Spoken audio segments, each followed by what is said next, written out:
अल्हम्दुलिल्लाह एक ही स्टेज पे दास्तान करबला में 14 रोज बोलता हूँ। ये मेराज भाई आपके इमाम साहब जानते हैं, 3-3 घंटे की तकरीर होती है मेरी करबला के ताल्लुक से, पैदाइश से लेके पूरा आखिर तक, फिर मावाद करबला।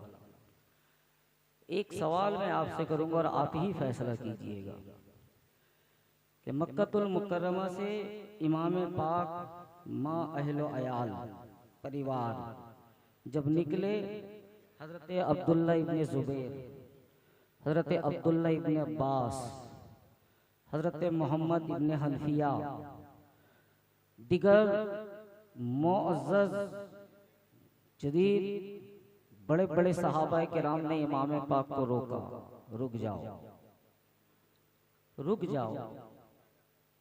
लेकिन इमाम पाक मक्का से मदीने का सफर करते हैं, किसके खातिर?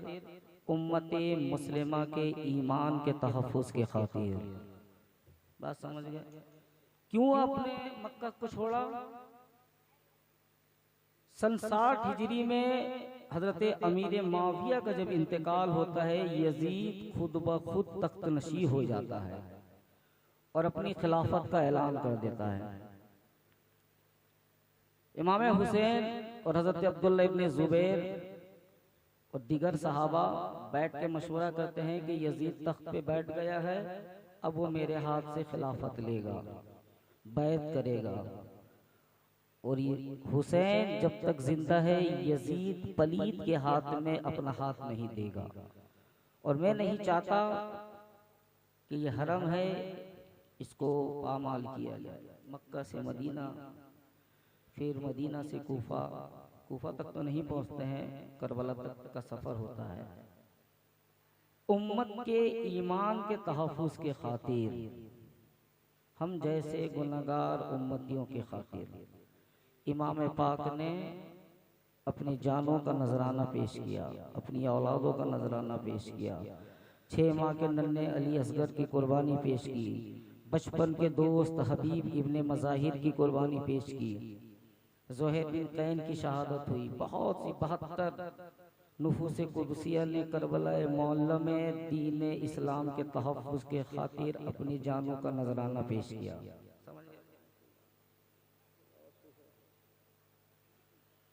बस एक ही बात के इमाम पाक ने अपना सब कुछ अपने नाना की उम्मत के खातिर कुर्बान किया। लेकिन हम ऐसे उम्मती हैं कि अपने रसूल अल्लाह के नवासे के खातिर दूर से सामने नहीं आके बैठ सकते हैं। क्या आपसे उम्मीद रखेंगे मियाँ?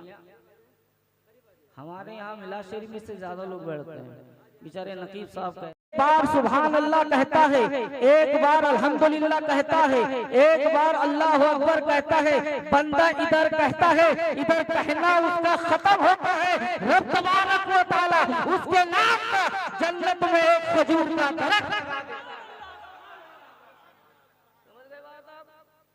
अब दरख्त कहाँ लगाओगे? जहाँ अपनी जमीन रहेगी तभी तो लगाओगे ना। मेरी जमीन पे आप जाकर दरख्त लगा दोगे, झगड़ा नहीं हो जाएगा भाई? जब जमीन आपकी होगी तभी तो आपके नाम का दरख्त लगेगा। इसलिए जब हमारे उलमा फरमाते हैं ना, नमाज में नमाज पंजगाना में तस्बीह पढ़ते हैं, जिसे हम तस्बीह फातिमी कहते हैं, 33 मरतबा सुभान अल्लाह, 33 मरतबा अल्हम्दुलिल्लाह, 34 मरतबा अल्लाहु अकबर पढ़ते हैं कि नहीं? जो नमाज पढ़ते हैं वो जानते हैं।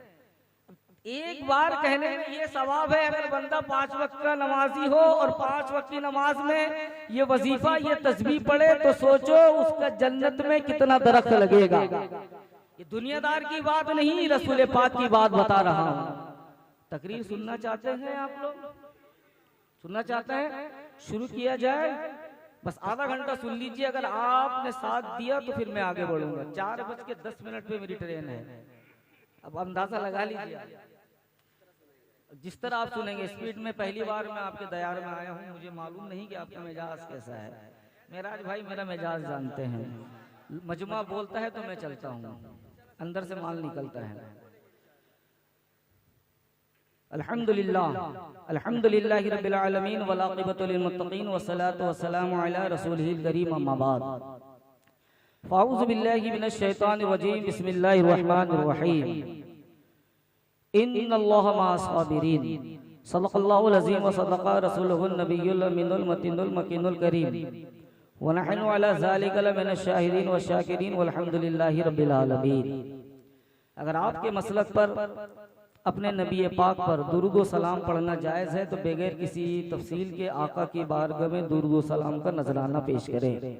पढ़े बावाज़ बुलंद अल्लाहुम्मा सल्ली अला सय्यदिना व शफ़ीना व हबीबना व तबीबना क़ुलूबना मावाना मलजाना मुहम्मद व अला आलिहि व सहाबिहि व बारिक वसल्लिम सलातो व सलाम अलैका या रसूलल्लाह सल्लल्लाहु तआला अलैहि वसल्लम। आप लोगों ने दुरूद शरीफ नहीं पढ़ा। अब मैं बताऊं आपको दुरूद शरीफ की फजीलत। फिर बात पे चली जाएगी। अगर एक बंदा एक टाइम में एक बार दुरूद पढ़ता है तो फायदा क्या होता है जानते हैं आप? दरूद पढ़ने की कोई कंडीशन नहीं है बाबा, कोई शर्त नहीं है। नमाज की शर्त क्या है? पाक होना, वजू करना, नमाजी का पाक होना, बदन का पाक होना, कपड़े का पाक होना, जगह का पाक होना, वक्त का होना, किबला रू होना, ये सब उसकी शरायतों में है। समझ गए आप? ज़कात की शर्त क्या है? माली के निसाब होना, माली के निसाब नहीं होंगे तो ज़कात नहीं होगी। हज की शर्त क्या है? साहिब इस्तिताअत होना। हर चीज की कोई ना कोई शर्त है, लेकिन दुरूद एक ऐसा फेल है, दुरूद एक ऐसी इबादत है, इसके लिए कोई शर्त नहीं है। उलमा फरमाते हैं अगर बंदा नापाकी में भी पढ़ लेगा ना तो उसका दुरूद कबूल कर लिया जाता है। कहो सुभान अल्लाह। अब बंदा एक बार दुरूद पढ़ता है ना तो अल्लाह ताला एक खास फरिश्ते को पैदा फरमाता है। कहो सुभान अल्लाह। खास किसे कहते हैं आप जानते हैं? एक होता है जर्नल, एक होता है खास, एक होता है लोकल, एक होता है वीआईपी। एक लोकल फरिश्ता जिसे बोलते हैं आम फरिश्ता, उसकी पर कितना बड़ा है जानते हैं? जब आम फरिश्ता अपने बाजू को खोलेगा ना तो हमारी और आपकी दुनिया के पूरब पश्चिम उत्तर दक्षिण उसके बाजुओं के नीचे आ जाएंगे। इतना बड़ा उसका पर है, आम फरिश्ता। लेकिन जब बंदा दुरूद पढ़ता है एक बार तो अल्लाह एक खास फरिश्ते को पैदा फरमाता है जिसके 70,000 बाजू होते हैं। कितने? 70,000 बाजू। फिर अल्लाह रब्बुल इज्जत हुक्म देता है, मैं शॉर्ट में बता रहा हूँ, हुक्म देता है कि मेरे फरिश्ते जा दरिया नूर में डुबकी लगा। दरिया नूर मतलब आप अपनी जबान में समझ लीजिए तालाब, समंदर। जा समंदर में डुबकी लगा। वो फरिश्ता डुबकी लगाता है, पानी से बाहर निकलता है। 70,000 पर उसके भीगे हुए हैं, बाहर निकला। मेरे मौला क्या हुक्म है? अल्लाह हुक्म देता है ए मेरे फरिश्ते 70,000 बाजुओं को खोल दे और झाड़ दे। 70,000 बाजू को खोला और झाड़ा। 70,000 बाजू को जो उसने झाड़ा उससे जितने पानी के कतरे निकले, हर कतरे के बदले में अल्लाह एक एक फरिश्ता पैदा फरमाता है। कहो सुभान अल्लाह। ये फरिश्ते कयामत तक अपने रब की तस्बीह व तहलील, अपने खुदा की इबादत करते रहेंगे, अपने रब का जिक्र अस्कार करते रहेंगे, रब की हम्द व सना बयान करते रहेंगे, तस्बीह व तहलील करते रहेंगे। जितना सवाब उस फरिश्ते को मिलेगा उतना ही सवाब नबी की उस उम्मत को मिलेगा जो अपने आका पर एक मर्तबा दुरूद व सलाम। आपको दुरूद पढ़ने का या तो बिला धड़क पढ़ा कीजिए। आप पढ़िए दरूद पाक। अल्लाहुम्मा सल्ली अला सय्यदिना व शफ़ीना हबीबना तबीबना क़ुलूबना मावाना मलजाना मुहम्मद व अला आलिहि व सहाबिहि व बारिक वसल्लिम सलातो व सलाम अलैका या रसूलल्लाह सल्लल्लाहु तआला अलैहि वसल्लम। करबला से पहले के करबला के बाद, करबला के बाद चलिए करबला के बाद ही चलते हैं हम लोग। क्या टाइम हो रहा भैया? 2:30 बज गया। सुनना चाहते ना भैया? शायर लिखता है उधर न तीर न खंजर न कमान बाकी है। कहो सुभान अल्लाह। उधर न तीर न खंजर न कमान बाकी है, इधर हर एक दहन में जबान बाकी है। अजीब जंग है ये जंगे करबला, हुआ जो कत्ल वही खानदान बाकी है। हुआ जो कत्ल वही खानदान बाकी है। अभी हाफिज गुलाम गौस साहब कह रहे थे ना कि सजदे में इमाम पाक ने आखिरी वक्त में मौला हुसैन ने नमाज नहीं छोड़ी है। बेशक नमाज नहीं छोड़ी है। मशहूर जमाना शेर मेरे जहन में गूंज रहा था। किसी शायर ने क्या ही खूब लिखा, हुसैन जैसा शहीद आजम जहां में कोई हुआ नहीं है। हुसैन जैसा शहीद आजम जहां में कोई हुआ नहीं है, छुरी के नीचे गला है लेकिन किसी से कोई गिला नहीं है। अदू थे सर पे तेग तोले हुए, हुसैन सजदे में जाके ये बोले, मदीने वालों गवाह रहना नमाज मेरी कज़ा, मदीने वालों गवाह रहना नमाज मेरी कज़ा नहीं है। और आइए, जब आप अजमेर मोहल्ला जाएंगे, अजमेर शरीफ गए ना आप? अल्हम्दुलिल्लाह मेरी पैदाइश अजमेर शरीफ की है, 25 साल जिंदगी मैंने अजमेर में गुजारा है। आज भी मेरा घर अजमेर मोहल्ला में है। जब हम बचपन के आलम में मदरसे में पढ़ते थे तो गरीब नवाज के दरवाजे पे एक फारसी में शेर लिखा हुआ था। जब हम पढ़ते थे लेकिन समझ नहीं पाते थे, गरीब नवाज के मेन गेट पे लिखा हुआ है, क्या लिखा है? अताए रसूल हिंदल वली ख्वाजा खाजगान फखरे हिंदुस्तान ने लिखा और कहा कि शाह हस्त हुसैन, बादशाह हस्त हुसैन, दी अस्त हुसैन, दी पना अस्त हुसैन, सरदाद नदाद दस्तर दस्ते यजीद, हक्का के बिनाए ला इलाहा हस्त हुसैन। ये 3 शेर मेरा आप याद रखिएगा और पूरी तकरीर सुनिएगा। दरूद शरीफ एक बार पढ़ लीजिए, अल्लाहुम्मा सल्ली अला सय्यदिना व शफीना व हबीबना मौलाना मुहम्मद व अला आलिहि व सहबिहि व बारिक वसल्लम, सलातो व सलाम अलैका या रसूल अल्लाह सल्लल्लाहु ताला अलैहि वसल्लम। आपका ज़हन हाजिर है ना?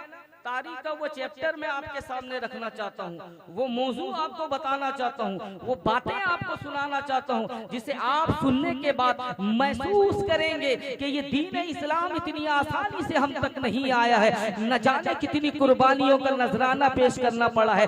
10,000 किलोमीटर दूर अताए रसूल हिंदल वली गरीब नवाज जब हिंदुस्तान पहुंचे थे तब जाके ये इस्लाम हिंदुस्तान आया था। जहन को जरा हाजिर कीजिए मुसलमानों, जैसे ही मुहर्रम का चांद नजर आता है, क्या वजह है कि हम इमाम हुसैन की शहादत का जिक्र करते हैं, महफिल इमाम हुसैन सजाते हैं? कि आखिर क्या वजह है कि इमाम हुसैन की मजलूमियत को बयान किया जाता है? इमाम पाक को मजलूमन जुल्मन जो कत्ल किया गया था करबला मोहल्ला में, दास्तान करबला आलिम के जरिए सुना जाता है। 5 दिन की महफिल होती है, कहीं 10 दिन की महफिल होती है, कहीं 15 दिन की मसनद लगती है, कहीं 1 दिन का जिक्र शहादत होता है। आखिर वजह क्या है मुसलमानों? आखिर सबब क्या है कि करबला की दास्तान को हम हर साल सुनते हैं, इमाम हुसैन का जिक्र हर साल सुनते हैं? बल्कि आप तारीख का मुताला करें, इस्लाम की हिस्ट्री को उठाएं। करबला में 72 जानें गई थी, करबला में 72 जानिसार शहीद हुए थे। इससे दर्दनाक, इससे ज्यादा तकलीफ देने वाला और भी जंगे हैं। मैं दर्द इस एतबार से कह रहा हूँ, मैं तकलीफ इस एतबार से कह रहा हूँ क्योंकि करबला में 72 जाने गई थी। लेकिन आप तारीख का मुताला करें, हिस्ट्री को आप पढ़ेंगे तो 72 नहीं, ऐसी ऐसी जंगे हुई हैं जहाँ 72,000 जाने गई हैं। 72,000 जानों से लोगों को हाथ धोना पड़ा है। 2-3 बात मैं आपको बताऊंगा, आओ तारीख का मुताला करें। आपको बताऊं 1451 में स्पेन का जवाल हुआ था। स्पेन क्या है? इसका नया नाम स्पेन है, पुराना नाम अंदलुस है। अंदलुस या अंदलुस ये नाम है, पुराना नाम है, नया नाम है स्पेन। ये स्पेन मुसलमानों की हुकूमत थी। 18 साल के जवान तारिक इब्ने जियाद ने स्पेन को फतह किया था, मुसलमानों का परचम लहराया था। अभी ज्यादा दिन गुजरा ही नहीं था, ज्यादा साल गुजरे ही नहीं थे, फिर से दोबारा ईसाइयों ने हमला किया। मुसलमानों की इतनी मजबूत हुकूमत की ईंट से ईंट बजा दिया और ये ईसाइयों ने मुसलमानों पे हमला किया।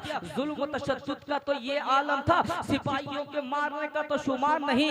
स्पेन के जनरल ने, ईसाई जनरल ने ये ऑर्डर दिया था कि अगर गांव देहात में, अगर इलाके में कोई दाढ़ी वाला दिख जाए, टोपी वाला दिख जाए, कोई सवाल नहीं, कोई गिरफ्तारी नहीं, तलवार निकालो गर्दन उड़ा दो। सिपाहियों को तो मारने का हद शुमार नहीं है। कितना खूनो गारत हुआ था, कितना दर्द हुआ, कितना कर्ब हुआ है, कितनी तकलीफ हुई हो पूरे स्पेन पे जब ईसाइयों ने हमला किया।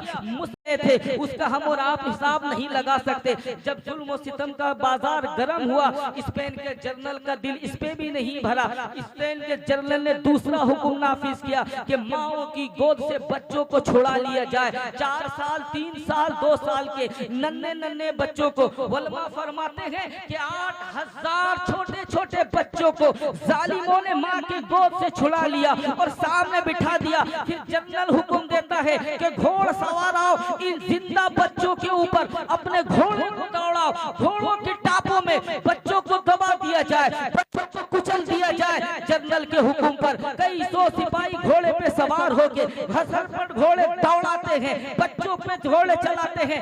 माँ उधर खड़ी है कि बढ़ के आगे बच्चे को गोद ले ले। माँ की नजरों के सामने छोटे बच्चों को कत्ल किया जा रहा है। माँ बेहोश होती है। बहुत सी औरतों का तो दम निकल गया, क्योंकि माँ की ममता ने जब देखा कि बच्चे के ऊपर जुल्म हो रहा है, माँ बेहोश हो जाती है। कितना दर्द हुआ होगा, कितना कर्ब हुआ होगा। लेकिन हम में से कितने लोग हैं जो स्पेन की तारीख के बारे में जानते हैं, स्पेन के जवाल के बारे में जानते हैं, जो किताब पढ़ने वाला है, जो तालिबे इल्म होता है, जो हिस्ट्री जानने वाला होता है, किताब खोलता है, पढ़ता है, दर्द महसूस करता है, बंद कर देता है। इतिहास ने पढ़ने में इसको जब्त तो कर लिया है, लेकिन इंसान इसे महफूज नहीं करता। जब पढ़ने का शौकीन होता है पढ़ लेता है, थोड़ा दर्द महसूस कर लेता है, भूल जाता है। स्पेन जिस सईद में दवाल हुआ था, स्पेन जिस तारीख में खत्म हुआ था, स्पेन में जिस तारीख में हमला हुआ था, 8000 बच्चों को जिन तारीखों में मारा गया था, मुसलमानों ने वो तारीख भुला दिया। आज उस तारीख पे कोई जलसा नहीं होता, आज उस तारीख पे कोई महफिल नहीं सजती, आज उस तारीख पे लोग जमा होके स्पेन के शोहदा के को श्रद्धांजलि देने के लिए कोई महफिल का इंतजाम नहीं होता है। आखिर वजह क्या है कि लोगों ने स्पेन की तारीख को भुला दिया। और आगे बढ़ो मुसलमानों, ये बगदाद इल्म गहवारा का शहर है, जिसे उरूसुल बलाद कहा जाता है, शहरों का दुल्हन कहा जाता है। गौसे आजम बगदाद की देन, सिरने सिक्ती बगदाद की देन, जुनैद बगदादी बगदाद की देन, इमाम आजम बगदाद की देन। यही वो बगदाद है जिसने बड़े बड़े आलिमों को जन्म दिया, बड़े बड़े मुफक्किरों को जन्म दिया, बड़े बड़े मुदब्बिरों को जन्म दिया, बड़े बड़े मुफस्सिरों को जन्म दिया, बड़े बड़े मुफ्तियों को जन्म दिया। आलिम का तो शुमार नहीं, लेकिन यही बगदाद पे जब हलाकू बादशाह हमला करता है, मौर्रिखीन लिखते हैं हलाकू घोड़े की सनद लेता है, घोड़े के लश्कर के साथ जब बगदाद पे हमला करता है, मौर्रिखीन लिखते हैं कि बगदाद की कोई ऐसी गली नहीं थी जहां पे इस जालिम ने मुसलमानों का खून ना बहाया हो। बेशुमार मुसलमानों का कत्ल किया था, कोई ऐसा नाला नहीं था जहां मुसलमानों का खून ना बहा गया हो। बगदाद का कोई ऐसा घर नहीं था जहां पे लाश को टिका के ना रखा गया था, कोई ऐसा इलाका नहीं था जहां पे मुसलमानों का कत्ल आम किया गया। जब मुसलमानों का कत्ल करके इस हलाकू का दिल नहीं भरा, जो बगदाद की लाइब्रेरी जिसमें मुफस्सिरों ने किताबें रखी थी, वो अजीम लाइब्रेरी जिन्होंने मुहद्दिसों ने किताबें दी थी, इस जालिम ने, इस नाबिकारा इंसान ने, इस नासमझ इंसान ने, ये इल्म से नफरत रखने वाले इंसान ने तमाम लाइब्रेरी को, किताब को उठा के दरिया दजला में डाल दिया। मौर्रिखीन लिखते हैं कि 7 दिन तक दरिया दजला का पानी या तो लाल रंग का था या तो काला रंग का था। जिस रंग की जो किताब दरिया में डाली गई थी, उस रंग का पानी दरिया में हो गया था। कितना कर्ब हुआ होगा, कितना दर्द हुआ होगा, कितनी तकलीफ हुई होगी। लेकिन बगदाद जब हलाक हुआ था, उसकी तारीख हमें मालूम नहीं है। कितने लोग उसकी तारीख को जानते हैं? आओ, ये तो बाहर की बात है, स्पेन हमसे दूर है, बगदाद हमसे दूर था। हमारे इसी हिंदुस्तान की सरजमीन पे आपको ले चलता हूँ। आइए, 1857 का इनकलाब, अंग्रेजों ने इसे गदर का नाम दिया था। अंग्रेजों ने कहा था कि ये गदर है। मुसलमानों, गदर नहीं, कुर्बान जाओ इमाम इश्क़ अहमद पर। मेरे रजा, हम सब के रजा, बरेली के रजा, इमाम अहमद रजा कहते हैं, मुसलमानों, अंग्रेजों ने गदर नाम दिया है, हम गद्दार नहीं है, हम अपने मुल्क के वफादार हैं। हमने इनकलाब बर्पा। आओ जरा करीब आओ, जहन को हाजिर करो मुसलमानों। अंग्रेजों ने 1856 का उस इनकलाब को क्या कहा? गदर नाम दिया। गदर का माना होता है गद्दार, गदर का माना होता है धोखेबाज। लेकिन आओ मुसलमानों, तारीख को जरा आप पढ़ लिए। अल्लामा फजल हक खैराबादी रहमतुल्लाह अलैह ने फतवा लिखा मुसलमानों के पास, ए मुसलमानों, अंग्रेजों की हुकूमत हमारे लिए जायज नहीं है, अंग्रेजों की हुकूमत हमारे लिए ठीक नहीं है, हमें इनकलाब बर्पा करना पड़ेगा, इन अंग्रेजों को हमारे मुल्क के हिंदुस्तान से भगाना पड़ेगा, ये सोने की चिड़िया की हिफाजत करनी पड़ेगी, अंग्रेजों की हुकूमत हमारे लिए जायज नहीं है। अल्लामा फजल हक खैराबादी की सरकर्दगी में 7,000 उलमाए किराम, लाखों की तादाद में सिपाही खड़े होते हैं। इसी हिंदुस्तान की सरजमी पे अल्लामा फजल हक खैराबादी को काले पानी की सजा सुना दी जाती है, काले पानी में कैद कर दिया जाता है। मुगल सल्तनत का आखिरी बादशाह बहादुर शाह जफर को नंगूर के किले में कैद कर दिया जाता है। रोजाना बूढ़े को जब नाश्ता दिया जाता है, एक दिन नाश्ता पेश किया गया, जब दस्तरखान हटाया गया तो उसमें क्या पाया गया कि बादशाह बहादुर शाह जफर के बेटों का सर उस तश्त में मौजूद था। नाश्ते के जगह बेटों का सर कटा हुआ पेश किया गया था। कितना दर्द हुआ होगा, कितनी तकलीफ हुई होगी कि बाप के सामने जवान बेटे का सर रखा हुआ है। अल्लामा फजल हक खैराबादी को काले पानी की सजा सुना दी गई। वलमा फरमाते हैं कि इसी लाल किले की सुसेल पर, इसी लाल किले की छत पर 7,000 आलिम दीन को फांसी दे दिया गया था। अंग्रेजों ने फांसी दिया था। आम मुसलमानों का तो हद व शुमार नहीं है, ये तो वलमा की तादाद वलमा ने बताई है। कितना दर्द हुआ होगा, कितना तकलीफ हुआ होगा। और करीब आओ मुसलमानों, इसी हिंदुस्तान की सरजमी पे गुजरात का जो हादसा हुआ था, किताबों में आया, अखबारों में आया, रेडियो में सुना गया, टीवी में देखा गया कि जो बच्चे जिस माँ के पेट में थे, माँ के पेट को चीर के बच्चा बाहर निकाल के बच्चों को जिंदा जला दिया जाता था। मुसलमानों का घर लूटा गया, मुसलमानों पे जुल्म किया गया, मुसलमानों की बेटियों की आबरू के साथ खेला गया। कितना दर्द हुआ होगा, कितनी तकलीफ हुई होगी, कितने नाले बरल किए गए होंगे, कितने दिल नम हुए होंगे। लेकिन हम में से कितने लोग हैं जो स्पेन के बारे में जानते हैं? हम में से कितने लोग हैं जो बगदाद के बारे में जानते हैं? हम में से कितने लोग हैं जो 1857 का गदर के बारे में, इनकलाब के बारे में जानते हैं? हम में से कितने लोग हैं जो गुजरात का कांड जानते हैं? हम में से कितने लोग हैं जो गोधरा कांड जानते हैं? कहां कहां की बातें मैं बताऊं, अगर इसी पे बात करते रहो काफी वक्त लग जाएगा। लेकिन बताओ मुसलमानों, स्पेन जवाल हुआ था 650 बरस पहले, बगदाद पे हमला हुआ था 450 या 300 बरस पहले, हिंदुस्तान में 1857 में, और ये 1990 या 96 की बात है। लेकिन करबला मौला की जिक्र शहादत को, मैदान करबला को, जंगे करबला को 1450 बरस से ज्यादा गुजर गया है। क्या वजह है कि 1450 बरस पहले जो जंग हुई थी, वो जंग का तस्करा किया जाता है, वो जंग का जिक्र किया जाता है, मासूम अली असगर के बारे में बताया जाता है, अली अकबर के बारे में बताया जाता है। आखिर वजह क्या है, आखिर सबब क्या है? तो आओ मैं आपको बताऊं। वजह यह है, स्पेन सवाल हुआ था बदआमाली की वजह से, स्पेन पे हमला हुआ था जमीन की वजह से, बगदाद पे हमला हुआ बदआमाली की वजह से, बगदाद तबाह व बर्बाद हुआ बदआमाली की वजह से, हिंदुस्तान में इनकलाब बर्पा हुआ बदआमाली की वजह से। पता चला जो जंगें जमीन के लिए होती है बदआमाली की सबब होती है, जो जगह जो जंग जमीन के लिए होती है उस जंग को भुला दिया जाता है। और करबला का जंग ये जमीन की जंग रही, दीन की जंग थी, जो जंग दीन के लिए की जाती है उसे याद। तकबीर, नारे सालत, मसलके आला हज़रत, शहीदाने करबला, नारे तकबीर। जो जंगें जमीन की खातिर लड़ी गई, वो जंग को लोगों ने भुला दिया, और जो जंग दीन के खातिर लड़ी गई, उस दिन को, उस जंग को कयामत तक याद रखा जाए। और आगे आओ बताऊं मैं आपको, आपके इलाके लोग पढ़े लिखे लग रहे हैं, थोड़ी इल्मी बात कर लूं। जितने नबी आए, हजरत आदम आए कि नहीं बाबा? बस सबके अब्बा आदम ही तो है ना, और कोई है?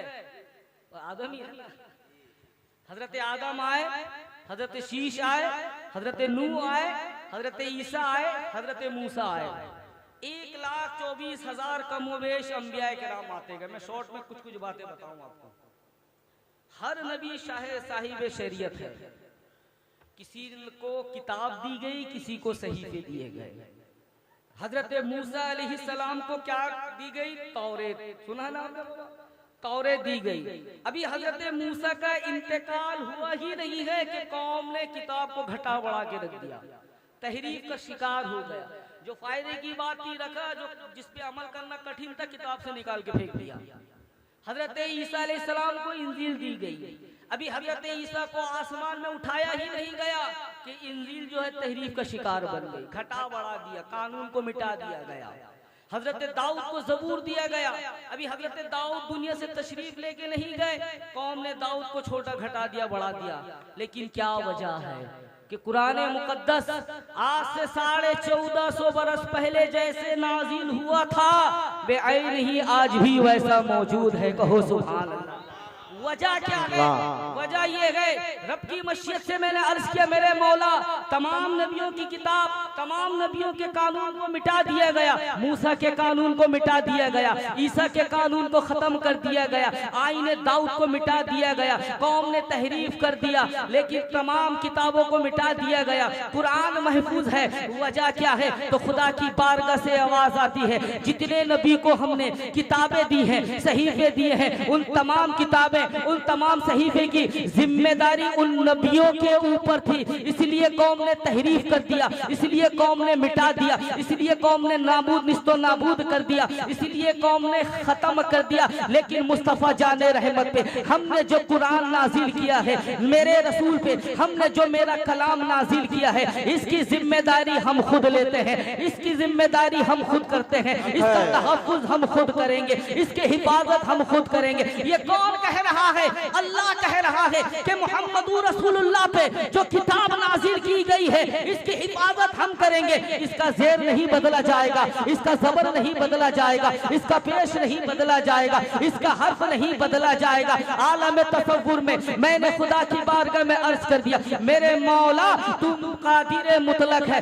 बेशक हर चीज पे तू कादिर है, लेकिन मेरे मौला तू नुज़ूल फरमाने से पाक है। इस जमीन पे अगर कोई तेरे कुरान मजीद के हर्फ को मिटाना चाहे, जबर को घटाना चाहे, किताब में तहरीफ करना चाहे, ए मेरे मौला तू नुज़ूल होने से पाक है, तू आसमान से उतरने से पाक है, तू उंगली पकड़ने से पाक है। तो ये किताब का तहफ्फुज कैसा होगा? तब खुदा की मशीयत जवाब देती है कि अगर हमारे तहफ्फुज को देखना है तो मेरे रसूल के नवासे हुसैन को देख लो। हुसैन जहां जहां जाएंगे शरीयत वहां वहां जाएगी। तमाम नबियों की और नबी की उम्मतियों ने किताब में तहरीफ कर दिया था, किताबों को घटा दिया था, कानून को मिटा दिया था, क्योंकि और नबियों के पास हुसैन नहीं था, मोहम्मद अरबी के पास हुसैन है। यजीद जैसा सालिम जब जब सर उठाएगा, हुसैन उसके सर को कुचलने को तैयार। नारे तकबीर, नारे सलात। जहन को आप हाजिर कर रहे हैं, समझ रहे हैं बात आप मेरी? अब आगे आइए। शहादत इमाम पाक सन 61 हिजरी या 60 हिजरी, इख्तिलाफ, ठीक है। जुमा का दिन और जोहर का टाइम, इमाम पाक के जिस्म मुबारक पे जख्म कितने थे जानते हैं आप? जानते हैं? दो रिवायत मैंने पढ़ी है। एक में आया है कि तकरीबन 133 जख्म जिस्म पे लगे थे। कितना? 133 जख्म, जिसमें 70 जो है तीरों के जख्म थे, बाकी भाले तलवारें सबके थे। और इमाम पाक जब सजदे में जाते हैं, सजदे में गए तो किताबों में आता है शिमर जिल जोशन या खुली इब्न यजीद, ये दो में से कोई एक इमाम पाक के सीने पे सवार होता है ना। उससे पहले जब इमाम पाक जंग करते करते थक जाते हैं, कुछ हाँफने के लिए, सांस लेने के लिए जमीन पे इस तरह तलवार टेक लगा के बैठते हैं, नजर झुका के रखते हैं, है ना, सर झुका लिए। अमर इब्न साद कहता है, गालिबन सनान इब्न मालिक से कहता है कि जा हुसैन का सर कलम करके लेके आ। हुसैन जमीन पे गिर गया है, अब ये जैसे ही जाता है इमाम हुसैन यूं नजर उठाते हैं, वो सरपट वापस भागता है। अमर इब्ने साद कहता है सनान इब्ने मालिक क्यों भाग रहा है, या शीश इब्ने रवा, ये दो में से कोई एक नाम जहन में नहीं आ रहा, ये दो कोई भी गया, क्यों भाग रहा है? हुसैन ने तो तुझ पे हमला नहीं किया है। अरे हुसैन तो निढाल होकर जमीन पे बैठा है, तलवार का टेक लगाया है, उसने तो तुझ पे हमला नहीं किया, भाग क्यों रहा है? सनान इब्ने मालिक कहता है ए अमर इब्ने साद सुन, जब मैं हुसैन के पास गया, हुसैन ने जब सर उठाया तो हुसैन की दो आंखों की पुतली के अंदर मैंने रसूल अल्लाह का चेहरा देख लिया, मैंने मोहम्मद रसूलुल्लाह को देख लिया। मुझे ऐसा लगा कि रसूल अल्लाह मुझे देख रहे हैं, मारे शर्म के मैं भाग रहा हूँ। ये भागता है शिमर का, ये अमर इब्ने साद कहता बदबख्त ये तेरा ख्याल है, हुसैन तो बागी है। यजीद के खिलाफ इसने आवाज उठाई। अल मुख्तसर इन शॉर्ट समझ लीजिए, शिमर दिलजोशन जाता है, इमाम हुसैन के पुष्ट मुबारक पे सवार होता है। इमाम पाक फरमाते हैं कि कौन है, ना मेरा नाम शिमर दिलजोशन है। इमाम पाक फरमाते हैं जरा अपने सीने से कपड़ा हटा, वो कुर्ता हटाता है, मेरा इमाम फरमाता है सदका या रसूल अल्लाह, सदका या रसूल अल्लाह। शिमर कहता है ऐसे में क्या तेरे नाना ने सच कहा था? इमाम पाक फरमाते हैं मेरे नाना ने कहा था कि मेरे अहले बैत के खून में एक चित का बड़ा कुत्ता मुंह मार रहा है, और मेरे नबी ने निशान बताया था कि उसके सीने में बर्ज का दाग होगा, कोड़ का दाग होगा। जब तूने सीने से कपड़ा हटाया तो तेरे सीने में कोड़ का दाग था। मेरे नाना ने कहा था कि मेरे अहले बैत के खून में एक चित का बड़ा कुत्ता मुंह डाल रहा है, और वो कुत्ता तू है। अब ये कहता है सिमर कि जालिम ए हुसैन, आखिरी वक्त है लेकिन अल्फाजों के तीर चला रहा है। इमाम पाक फरमाते हैं ए सिमर बता क्या टाइम हो रहा है? ना ज़ोहर का टाइम है, अनकरीब लोग नमाज पढ़ रहे हैं। इमाम हुसैन फरमाते हैं मिंबर पे उलमा, मिंबर पे इमाम हमारा खुतबा पढ़ रहे हैं, और तू हमारे सर को कलम करने आया है। हट जा जालिम, मैं 2 रिकात नमाज तो अदा कर लूं, चूंकि मैं मुसाफिर हूँ, मुझ पे जुमा नहीं है, कम से कम ज़ोहर की नमाज तो अदा कर लो, ज़ोहर की नमाज तो पढ़ लो। अल मुख्तसर इन शॉर्ट समझ लीजिए, इमाम पाक सजदे में जाते हैं, इशारे में नियत करते हैं, इशारे में रुकू करते हैं, इशारे में कायदा करते हैं। जब सजदे की हालत में जाते हैं, मौला हुसैन जब सजदे में जाते हैं, शिमर दिलजोशन तलवार उठाता है, इमाम पाक के सरे मुबारक को जिस्म मुबारक से अलग कर देता है। इन्ना लिल्लाहि व इन्ना इलैहि राजिऊन पढ़िए, बरकत मिलेगी, पढ़िए इन्ना लिल्लाहि व इन्ना इलैहि राजिऊन। मुसलमानों, इमाम हुसैन की शहादत हो गई, मौला हुसैन की शहादत हो गई। तभी तो ये शायर ने क्या ही खूब लिखा, हुसैन जैसा शहीद आजम जहां में कोई हुआ नहीं है, छुरी के नीचे गला है लेकिन किसी से कोई गिला नहीं है। अदू थे सर पे तेग तोले हुए, हुसैन सजदे में जाके ये बोले मदीने वालों गवाह रहना नमाज मेरी कज़ा। वाह वाह वाह, सुभान अल्लाह। अब एक सवाल मैं आपसे करना चाहता हूँ, वैसे मेरा गुमान आप लोगों से अच्छा है। इमाम हुसैन पे पानी 7 मुहर्रमुल हराम में रोका गया था। अमर इब्ने हिजाज 1000 सिपाही लेके नहर फुरात में पहरा देता है। 7 मुहर्रमुल हराम में पानी रोका गया और 10 मुहर्रमुल हराम में इमाम पाक की शहादत हुई। कितना दिन हुआ? 3 दिन, ना तो खाना ना तो पानी, भूखे रहे प्यासे रहे, है ना, भूखे रहे लेकिन नमाज नहीं छोड़ी। इमाम हुसैन तो भूखे रह के नमाज ना छोड़े, हम खा पी के नमाज छोड़ देते हैं, है ना भाई। इमाम हुसैन इतनी तकलीफ के बावजूद करबला की रेगिस्तान में वो तपती जमीन पे मौला हुसैन ने नमाज नहीं छोड़ी, हम घर के एसी में नमाज छोड़ देते हैं।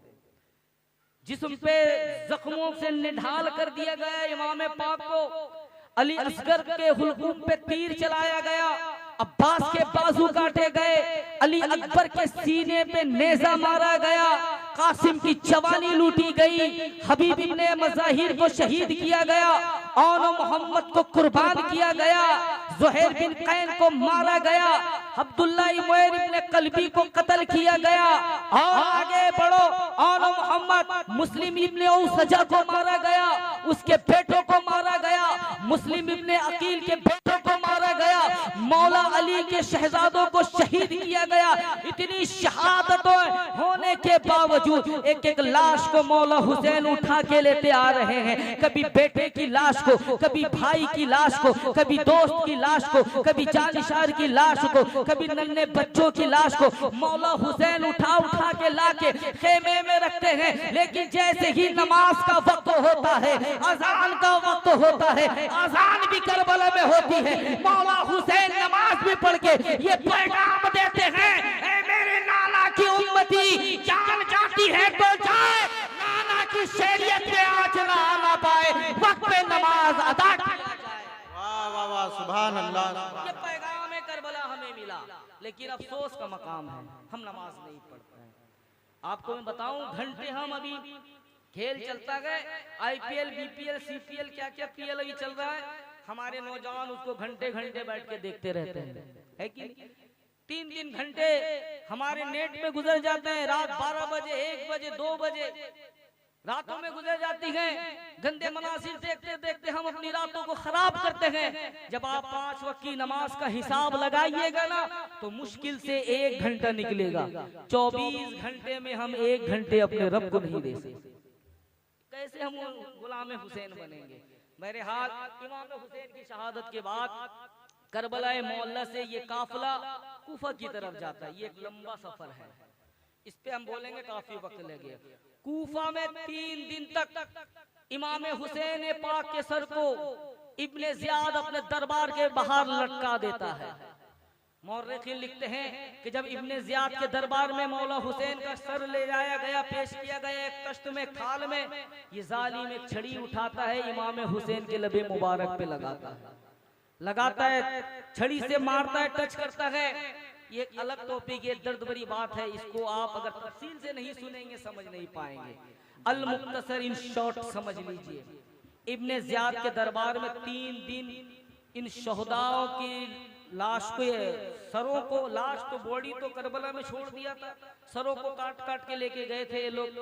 खानदान अहले बैत की शहजादियों के पर्दे छीन लिए गए, नंगी ऊंट के पीठ पे बिठा दिया गया, जिसका तजावा नहीं, रस्सी नहीं। हजरत ज़ैनुल आबिदीन को जंजीरों में जकड़ दिया गया, तमाम ख़वातीन के पर्दे छीन लिए गए।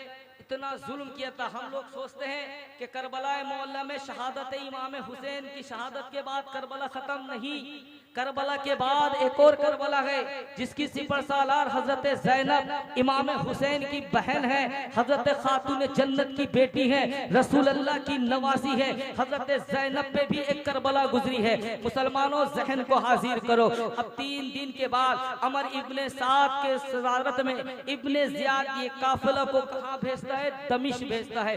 दमिश्क जहाँ पे यजीद अपने तख्त पे बैठा है, अपनी हुकूमत पे रहता है, ये काफिला निकलता है। काफिला थोड़ा दूर चला, रास्ते में एक गिरजा घर पड़ता है। गिरजा घर का पादरी, तारीख में उसका नाम यहिया आता है। उसने देखा कि मुसलमानों का काफिला आ रहा है, कुछ लोग कैदी बना के आए हैं, उसमें कुछ बच्चियां भी हैं, कुछ छोटे बच्चे भी हैं, कुछ औरतें भी हैं, कुछ सर कटे हुए भी हैं। ये अपने गिरजा घर के छत से देखता है, तारीख में इसका नाम यहिया आता है। इसने देखा जब ये नेज़ा बरदार ये काफिला उस गिरजा घर के करीब पहुंचे तो इसने सरे इमाम हुसैन को देखा, तमाम सर को देखता है। देखने के बाद यहिया कहता है कि ये किसका सर है? ये सर जरा मेरे करीब कर। जब ये सर करीब किया जाता है तो लबे इमाम हुसैन हलती है, इमाम हुसैन के होठ मुबारक खिल रहे हैं। ऐसा लग रहा है कि मौला हुसैन कुछ पढ़ रहे हैं, कुछ बोल रहे हैं। अब वो यहिया कहता है कि ऐ नेज़ा बरदार, ये नेज़ा जरा मेरे करीब कर, ये सर जरा मेरे करीब कर। मुझे लग रहा है कि ये सर हिल रहा है।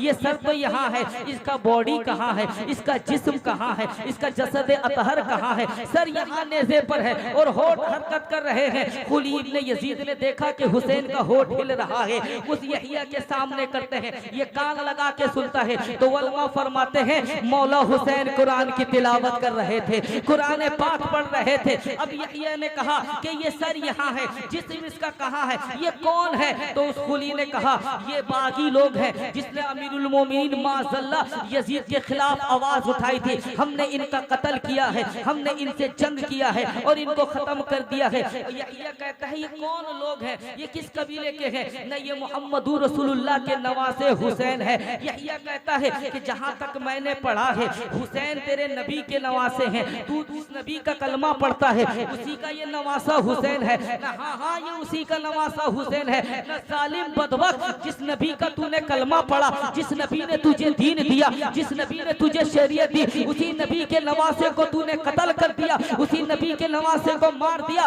तिफ है तेरी जिंदगी पर, ये सर इतना मुबारक है, जिस्म करबला में पड़ा हुआ है, जिस्म करबला में रखा हुआ है, लेकिन सरे मुकद्दस का ये आलम है कि लेटे पर भी ये सर बुलंद हो गए, कुरान की तिलावत कर रहा है, कुरान पाक जब है, ये सर का आलम जब ये है, सर का आलम का मामला जब ये है, जब सर इतना बुलंद है तो इसके नाना कितने बुलंद होंगे, उसका दीन कितना बुलंद होगा। ऐ लोगों सुनो, मैं ये सर को देख के कलमा पढ़ के मुसलमान हो जाता हूँ, ला इलाहा इल्लल्लाह मुहम्मदुर रसूलुल्लाह पढ़ लेता है और खूनी को डांटता है, इब्ने ज़ियाद को डांटता है, शिमर से बुरा भला कहता है, उनको लान तान कहता है। ऐ बदबख्तो, तुमने अपने ऊपर जहन्नम मुसल्लत कर दिया है, नवासे रसूल का कत्ल कर दिए हो, नवासे रसूल को खत्म कर दिए हो, खानदान नबूवत के चश्मो चिराग को मिटा दिए हो। क्या सोचते हो कि कल क़यामत में मोहम्मदुर रसूलुल्लाह तुम्हारी शफाअत करेंगे? क्या तुम शफाअत के हकदार हो?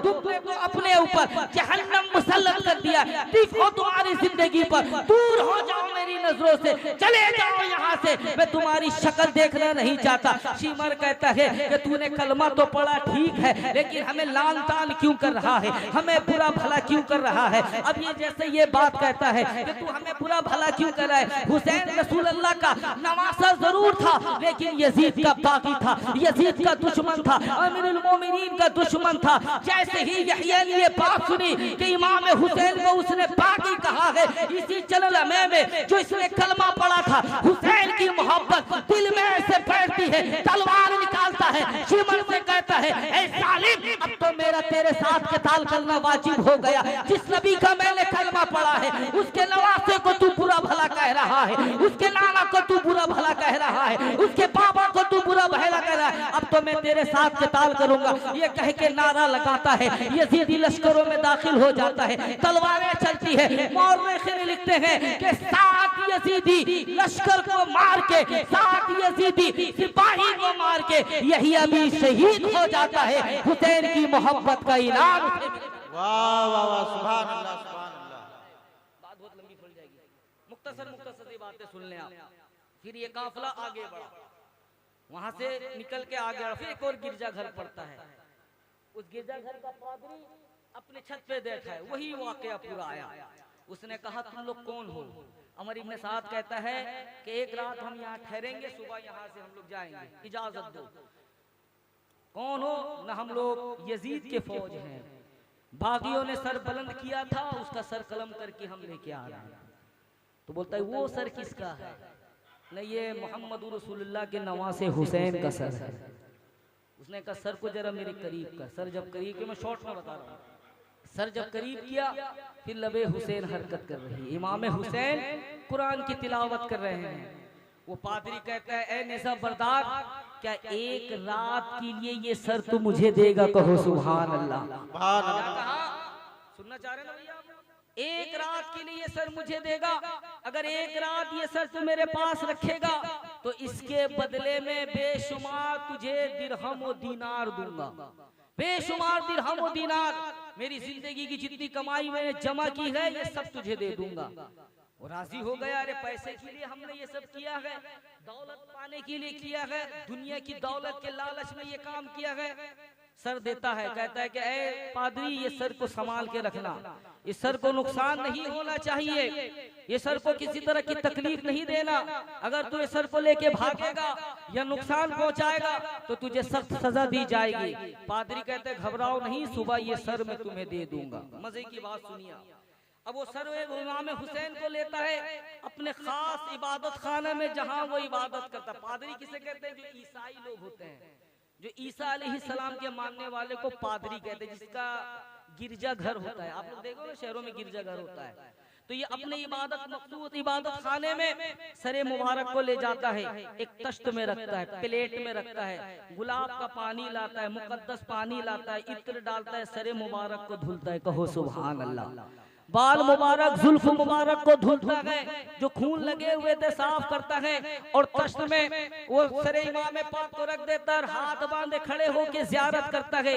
अब वो चेहरे से जो नूर निकला था, मौला हुसैन के चेहरे मुबारक से जो नूर निकल रहा है, उससे उस पादरी का घर जगमग जगमग होने लगता है। अब सरे इमाम पाक को देख रहा है, हुसैन को देख रहा है, इमाम पाक की खूबसूरती देख रहा है, अल्लाह की तारीफ कर रहा है कि सर का पैदा आलोक को चूम रही है। कहो सुभान अल्लाह। कभी मुँह मुबारक को चूम रही है, कभी पेशानी का बोसा ले रही है, कभी हलक को चूम रही है, कभी जिसमें आँख को चूम रही है, यानी बहुत चूमती है और सीने से लगा के ज़ारो कतार होती है। इन 4 बीबियों से ज्यादा ये खातून रो रही है। जब रो रो के वक्त गुजरता है, सर को रख देती है, अब रख के वापस होती है। जैसे था कि ये आई थी आसमान से, वैसे ही जाने लगती है। ये पादरी आगे खड़ा हो जाता है, आगे खड़ा होके कहता है, ऐ मुकद्दस बीबियों, ऐ मुकद्दस खातूनों, तुम लोग कौन हो और ये सर से तुम्हारा क्या ताल्लुक है? ये सर तुम्हारा रिश्ता में कौन लगता है? तुम लोग कौन हो, कहां से आई हो?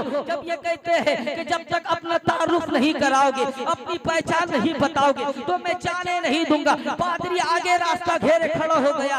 एक औरत ने अपना हिजाब उठाया, अपना पर्दा उठाया, अपना निकाब उठाया, उठा के कहा, ऐ पादरी, जिस नबी का तू कलमा पढ़ता है, तू ईसा का मानने वाला है, ईसा का कलमा पढ़ता रहा, जिंदगी भर ईसा के तकद्दुस को भरता रहा, ईसा के तकद्दुस का दम भरता रहा। ऐ पादरी सुन ले, जिस नबी का तू कलमा पढ़ता है, तेरे नबी ईसा की मैं माँ मरियम हूँ। कहो सुभान अल्लाह। मैं मरियम हूँ। ये पहली बीबी जो रो रही थी ना, सर को उठाया, ये हजरत आदम की बीबी हव्वा है। ये दूसरी बीबी जिसने सर उठाया ना, रो रही थी ना, इसका नाम आसिया है, जो फिरौन की बीबी है। ये तीसरी बीबी जो रो रही थी ना, ये हजरत मूसा की हमशीरा कुलसूम है। और ये जो चौथी 5वीं बीबी जो आखिर में सबसे ज्यादा रो रही थी, ये हम में सबसे अफजल है। ये खातूने जन्नत फातिमा ज़हरा है, इस सर की माँ है, जो हमारे साहब अपने बेटे के सर को देख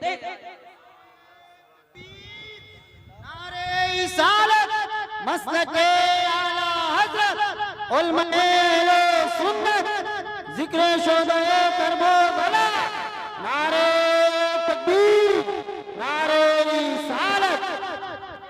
समझ में आई क्या अजमत है मौला हुसैन की? जिस्म कहाँ है, सर कहाँ है, लेकिन कलाम कर रहे हैं। कहो सुभान अल्लाह। सुभान अल्लाह। जब उसने तारुफ कराया, अब यह पादरी कहता है, ऐ मेरे नबी की माँ, जिंदगी भर में जिस नबी का कलमा पढ़ता रहा, मैंने उसकी माँ को नहीं देखा, लेकिन आज ये सर इतना मुकद्दस है। इस सर के सदके में मैंने हजरत आदम की बीवी को भी देख लिया, मैंने हजरत आसिया को भी देख लिया, मैंने कुलसुम को भी देख लिया, मैंने अपने नबी की माँ को भी देख लिया, मैंने खातून जन्नत को भी देख लिया। पता चला कि ये सर इतना मुकद्दस है, ये सर की इतनी बरकत है। खातून और तो जाने से पहले दीन मोहम्मदी में दाखिल करके मुझे कलमा पढ़ा के मुसलमान। हजरत मरियम कलमा पढ़ाती हैं और ये चली जाती हैं। सुबह उठता है, ये पादरी सर ले जाके बहुत लान तान करता है, बहुत लान तान करता है। आखिर में जितना देने का वादा था, अपनी जिंदगी भर की कमाई उनके हाथ में दे देता है। ले जाओ, दुनिया की दौलत तुम्हें मुबारक, मैंने तो जन्नत का सौदा कर लिया है। कहो सुभान अल्लाह। इस सर के नाना की शफात मेरे लिए है और तुम्हारे लिए जहन्नम वाजिब हो गई है। अल मुख्तसर ये लोग आगे बढ़ते हैं। जब वो पोटला दिया था ना दिरहम दिनार का, थोड़ी दूर जाके जब खोलते हैं तो तमाम पोटला में जो दिरहम दिनार था पूरा मिट्टी का ढेला बन गया। जिसके लिए सब किए थे वही काम खत्म हो गया। अल मुख्तसर फिर ये काफिला आगे बढ़ा। एक मकाम आता है मगरिब से कुछ पहले असर के टाइम, अमर इब्ने साद सिपाही अपने फौजों को रोकने का हुक्म देता है कि रुका जाए और पानी लाया जाए, क्योंकि सिपाहियों ने कहा कि हुजूर पानी नहीं है वजू करने के लिए, तो पीना बहुत दूर की बात है, पीने के लिए पानी नहीं है, वजू करना बहुत दूर की बात है, लिहाजा खेमा नस्ब किया जाए। पानी की तलाश में खेमा लगाया गया इन लोगों ने अपना खेमा लगाया, लेकिन खानदान नबूवत की शहजादियों को इन्होंने खुले आसमान में रख दिया। उनके लिए कोई खेमा नहीं, कोई तंबू नहीं, कोई इंतजाम नहीं, खुले आसमान में तपती रेत में बिठा दिया। तमाम को जंजीरों में जकड़े हुए, रस्सियों में बांधे हुए बिठा दिया।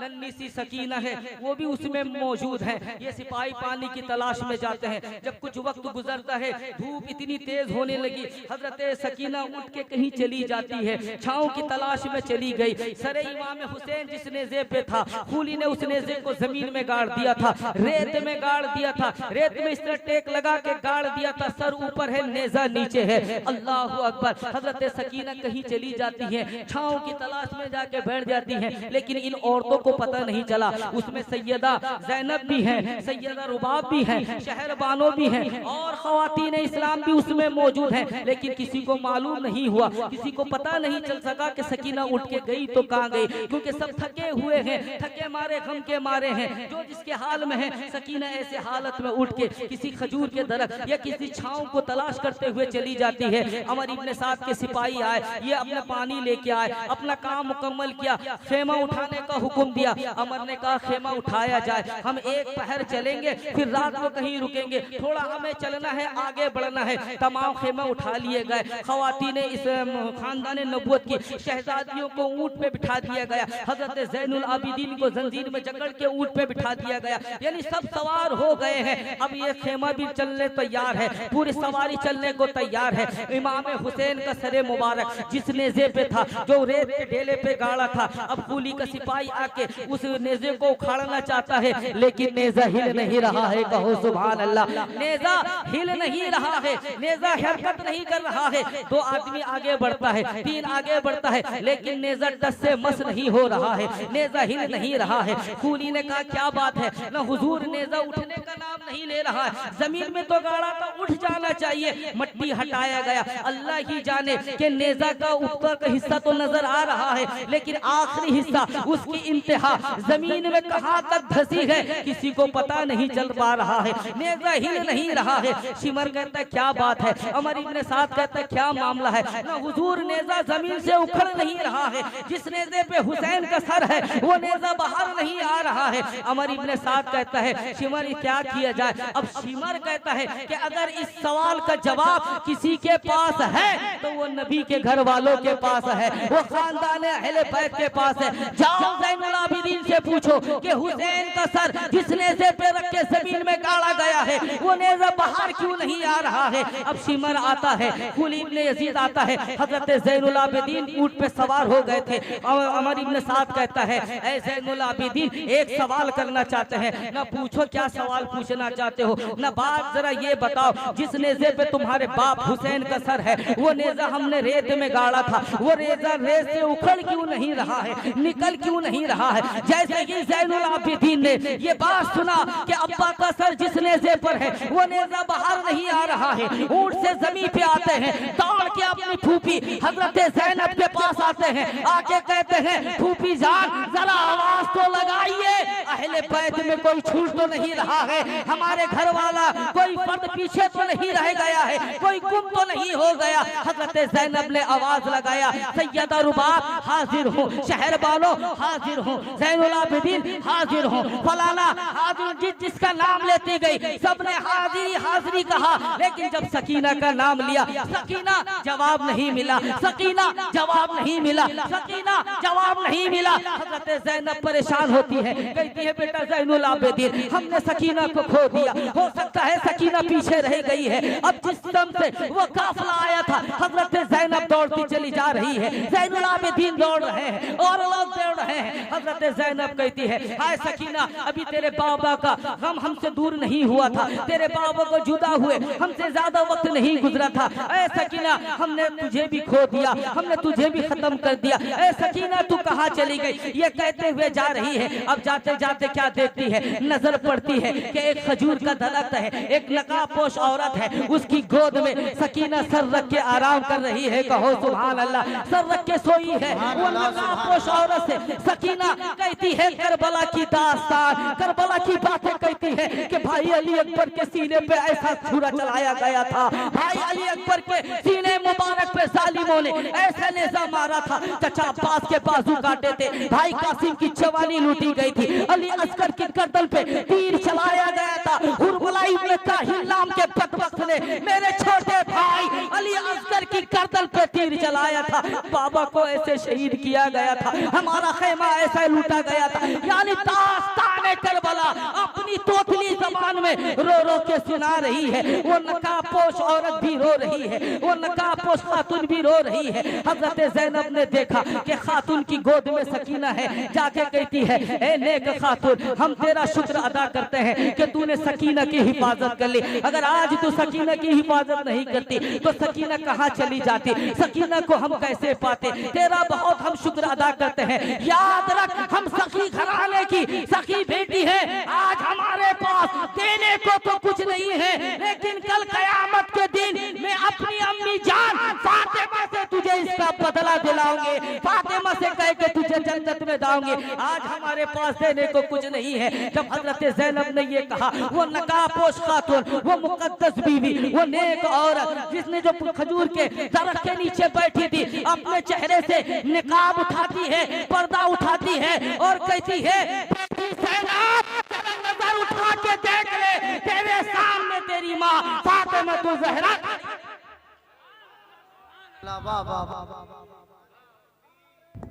नारे सालत मसलके आला हजरत, नारे तकबीर, नारे सालत। सुनना चाहते हैं? थोड़ा तो और सुन लेते हैं। कूफा तक, दमिश्क तक पहुंच जाते हैं हम लोग। उसके बाद फिर कभी मौका मिला, जिंदगी बाकी रही तो दमिश्क के बाद से मदीना कैसे पहुंचे थे बताया जाएगा इंशाअल्लाह। अगर मैं ना आ सका, मेरा इंतकाल हो गया, तो मौलाना इमरान से सुन लीजिएगा, इतना यकीन है मुझे बता देंगे। बहरहाल अब वो जैसे ही हजरत ज़ैनब ने देखा कि माँ फातिमा तु ज़हरा है, आगे बढ़ के मुसाफा करने चाहती हैं, हजरत फातिमा तु ज़हरा रुकूश हो जाती है, गायब हो जाती है। ये उलमा फरमाते हैं ये फातिमा तु ज़हरा की रूह तैयबा थी, कहो सुभान अल्लाह। जो करबला में, करबला से कूफा, कूफा से दमिश्क तक इस काफिले के साथ मौला अली की रूह भी, रसूल अल्लाह की रूह भी और हजरत फातिमा तु ज़हरा की रूह मुबारक भी। फिर ये काफिला वहां से आगे बढ़ता है।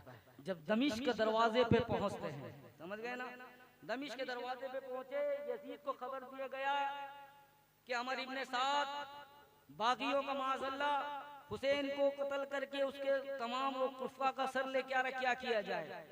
इब्न यजीद कहता है कि जो दमिश्क का सदर दरवाजा पहले के दौर में होता था, सदर दरवाजा वहां रोक दिया जाए। 3 दिन तक वो काफिला वहां रुका। कितना दिन तक? 3 दिन तक उस वहीं पे रुका। और इब्न यजीद ने 120 अलमबरदार को लेके भेजा। अलमबरदार मतलब उनके हाथ में झंडा था। 120 अलमबरदार थे और हर एक अलमबरदार के पीछे 500 सिपाही थे। टोटल कितने हो गए? 120 को 500 में ऑब्जर्व कीजिएगा, तकरीबन 60,000 लश्कर जर्रार के जुलूस के साथ इमाम हुसैन का सर और दिगर शोहदाए करबला के सरों को लेके कूफा के दमिश्क के शहरों में घुमाया गया।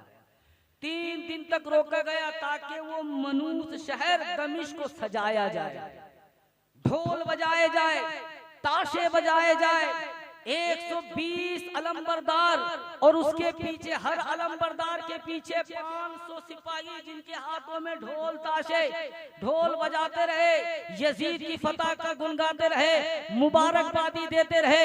ऐ दमिश्क वालों मुबारक हो, यजीद अमीरुल मोमिनीन कामयाब हो गया। ये तरह तरह के नगमे गाते गए। एक रास्ते से गुजर हुआ, एक बुढ़िया जो छत के ऊपर थी, लोगों औरतों का मजमुआ था, औरतें छतों के ऊपर से ये काफिला देख रही थी, खानदान अहले बैत के इस जुलूस का मजा ले रही थी, एक दूसरों को मुबारकबाद दे रही थी। उसी भीड़ में से एक दुबली पतली बूढ़ी कमबख्त औरत, तारीख में उसका नाम उम्मे हिजाम आता है, वो आगे बढ़ती है और कहती है कि हुसैन का सर क्या मेरे घर के करीब से गुजर रहा है, क्या मेरे घर के करीब आ गया? तो औरतों ने कहा, ऐ बूढ़ी, ये वक्त तो हम लोगों का है, मौज मस्ती करने का तो हमारा है, नाच गाना करने का तो हमारा वक्त है, तू बूढ़ी औरत यहाँ क्या कर रही है? न मुझे एक पत्थर उठा के दो, मैं हुसैन के सर पे मारना चाहती हूँ। उस औरत ने कहा था कि हुसैन ने तेरा क्या किया है? हुसैन ने तो तेरा कुछ बिगाड़ा नहीं, तू हुसैन की दुश्मन कैसे बनी? न हुसैन ने तो कुछ बिगाड़ा नहीं, लेकिन हुसैन के बाबा मौला अली ने बद्र के मैदान में, खंदक के मैदान में मेरे घर वालों को कत्ल किया था, अली पे मेरा काबू नहीं था। तो क्या हुआ जब आज उसके बेटे हुसैन का सर यहाँ लाया गया है, तो कम से कम एक पत्थर मार के तो अपनी भड़ास निकाल सकती हूँ। एक पत्थर उसके हाथ में दिया गया, माज़ल्ला सुम्मा माज़ल्ला, वो बुढ़िया निशाना लगाती है, इमाम हुसैन के सरे मुबारक पे पत्थर मारती है, वो पत्थर जाके मौला हुसैन के दंदान मुबारक पे लगता है, मुंह मुबारक पे लगता था, दांत टूटते हैं और ताजा खून सर से निकलता है। उस पत्थर से इमाम हुसैन के सरे मुबारक को वो शदीद नुकसान होता है कि वो पत्थर वो सर नेज़े से गिर के जमीन पे आता है। हजरत ज़ैनब ने जब ये मंजर देखा, अल्लाह की बारगाह में हाथ उठाती है, अर्ज करती है, मेरे मौला, अब तक मैंने सब्र किया, हम पे जुल्म हो रहा है, हम पे तशद्दुद किया गया, मैंने सब्र किया, मेरे सामने मेरे खानदान वालों को काट दिया गया, मैं सब्र करती रही, मेरे सामने मेरे घर वालों पे घोड़े दौड़ा दिए गए, मैं सब्र करती रही, मेरे भाई अब्बास के बाजू काट लिए, मैंने सब्र किया, भतीजे अली अकबर के सीने पे नेज़ा मारा गया, मैंने सब्र किया, मेरे मौला, ये तो जुल्म की हद हो गई कि मेरे भाई हुसैन के सर को यो तकलीफ दी जा रही है। मेरे मौला, मैं तेरे नबी के शहजादी की बेटी बोल रही हूँ, अगर मेरा मकाम तेरी बारगाह में कुछ है, मेरे मौला, मैं तेरी बारगाह में इन लोगों के लिए बददुआ करती हूँ कि तू इन पे अपना अजाब नाजिल कर दे, इस बुढ़िया पे, इस घर वालों पे अजाब नाजिल कर दे। इधर ज़ैनब ने दुआ के लिए हाथ उठाया था, हाथ अभी जमीन पे आया ही नहीं था, चेहरे पे मला नहीं था। मौर्रिखीन लिखते हैं कि वो छत फटती है, जमीन फटती है, उस छत के ऊपर जितनी औरतें थी जमीन में दबके सब मर जाती है, सब निस्तो नाबूद होकर खत्म। ज़ैनब ने बता दिया कि हम सब्र करने पर आए तो हमसे बड़ा साबिर नहीं। अब मत सोचना कि करबला के मैदान में हुसैन अगर दुआ करते तो क्या दुआ कबूल नहीं होती। देखो देखो, मैं तो हुसैन की बहन हूँ, जब मेरी दुआ में ये ताकत है तो मेरा भाई हुसैन, जिसके बारे में मेरे नाना ने कहा था, हुसैन मिन्नी व अना मिनल हुसैन, हुसैन मुझसे है, मैं हुसैन से हूँ। अगर करबला में मेरा हुसैन दुआ के लिए हाथ उठा देता तो 22,000 यजीदी लश्कर कुत्ते की शक्ल में बदल जाते, लेकिन वो मकाम दूसरा था। तभी तो बाबा ताजुद्दीन ने लिखा था, आवाज दे तो साकी ये कौसर निकल पड़े, चाहे तो खेमे से फुरात निकल पड़े, ये सब्र इम्तिहान ए हुसैन है, वरना उंगली जमीन पे रखे तो समंदर, तो समंदर निकल पड़े। अल मुख्तसर, ये काफिला दोपहर घूमते घूमते, दोपहर की आखिरी बात सुन लीजिए, फिर इंशाल्लाह कभी बताएंगे। घूमते घूमते दोपहर का टाइम हो जाता है। अमर इब्न साद एक चबूतरे के सामने खेमा लगाने कहता है, और ये पूरे दमिश में जगह जगह यजीद की तरफ से खाने का पकवान रखा गया। समझ गए आप? खाने का पकवान रखा। एक बात और पहले सुन लीजिए, हजरत अली के एक गुलाम और हजरत फातिमा की एक कनीज, जिसका नाम तारीख में अंबर आता है। गुलाम का नाम अंबर और कनीज का नाम फिजा, सुना होगा अपने आलिमों से। ये अंबर की बहन है फिजा, ये मुल्क शाम या मुल्क यमन के बादशाह की बेटी थी, जो हजरत अली की खिदमत में उसका भाई आया और भाई ने बहन को लाके हजरत फातिमा की खिदमत में दिया था। एक अलग तफसील हजरत अली के जिक्र में आता है। बहरहाल ये काफिला रुक गया, यजीद के सिपाहियों को खाना दिया गया, ये लोग खा रहे हैं, लेकिन खानदान नबूवत के चश्मो चिराग के लिए कोई खाना नहीं, कोई खाने का इंतजाम नहीं, पानी नहीं। चट्टियल मैदान में धूप में बिठा दिया। तभी क्या देखते हैं लोग कि चंद कनीजें, कनीज मतलब समझ रहे हैं, चंद औरतें अपने सर पे पकवान के थाल लेके हजरत ज़ैनब के पास आती हैं, आके सलाम अर्ज करती हैं और अर्ज करती हैं कि ए कैदी, आप लोग कैदी हैं, ये हमारे आका की तरफ से, हमारी जो मालकिन है, हम जिनकी कनीज हैं उनकी तरफ से ये खाने का पकवान आपके लिए है और उन्होंने सलाम भेजा है। ये यजीद की तरफ से नहीं है, ये मेरी आका की तरफ से है। हजरत ज़ैनब ने जब सुना कि ये यजीद की तरफ से नहीं, आका की तरफ से, आपकी आंखों में आंसू। हजरत ज़ैनब कहती हैं कि इस मनु शहर में, दमिश्क में जब से हम लोग आए हैं, हमारा कोई पुरसाने हाल नहीं, हमें सब हिकारत की नजर से देख रहा है, हमारा मजाक उड़ा रहा है। वो कौन नेक खातून है जिसने हमारे लिए खाना भेजा है, हम उससे मिलना चाहते हैं। उन कनीजों ने कहा हमें मालूम नहीं क्या काम है, लेकिन मेरी कनीज जो है बहुत अरबपति है, बहुत करोड़ों की मालिक है। उसने चंद सिपाहियों को इस काम के लिए लगा रखा है कि दमिश्क में जब भी कोई कैदी आए तो उन्हें वो खाना खिला दे, उन तक खबर पहुंचे और खाना वहां से आ जाए। तो सिपाहियों ने खबर दिया ये खाना हम लेके आई हैं, बस यही हम जानते हैं। हजरत ज़ैनब ने कहा अगर आप चाहो तो आप अपने आका से कहो कि मैं उनसे मिलना चाहती हूँ। आखिर इतनी हमदर्दी क्यों, आखिर इतनी मोहब्बत क्यों? क्योंकि मैं तो जा नहीं सकती, मैं तो कैदी हूँ, मेरे पाँव में बेड़ियां हैं। तुम्हारी आका से कहो कि वो मुझसे मिले, जब तक वो ना मिलेगी तो मैं खाना नहीं खाऊंगी। एक रिवायत खाना नहीं खाया और एक रिवायत में उन कनीजों ने कहा कि ठीक है आप खाना खाइए, मैं आका को जाके कहती हूँ, अगर उनकी तबीयत चाहेगी तो वो मिलेंगी, नहीं तो जबरदस्ती नहीं कर सकते। अल-मुख्तसर ये खबर वहाँ दिया गया। वो आका, वो औरत, वो मालकिन, वो पैसे वाली औरत हिजाब लगा के, नकाब लगा के हजरत ज़ैनब के पास आती है, कनीज लाती है, लाके कहती है मेरी आका यही वो कैदी औरत है जिसने आपके बारे में सवाल किया है और आपसे मिलना चाहती है। अब उस औरत ने कहा ऐ नेक खातून बता क्यों मुझसे मिलना चाहती है? ना आपने हमें खाना दिया, आपने हमारा ख्याल रखा, इतनी मोहब्बत क्यों? तब वो औरत कहने लगती है सुनो, मैंने तुम्हें खाना इसलिए दिया कि मैं मदीना में रहती थी, मैं मौलाए कायनात हजरत फातिमतु ज़हरा की कनीज थी, मेरा नाम फिज़्ज़ा है, कहो सुभान अल्लाह। मेरा नाम फिज़्ज़ा है, मैं वहाँ कनीज थी।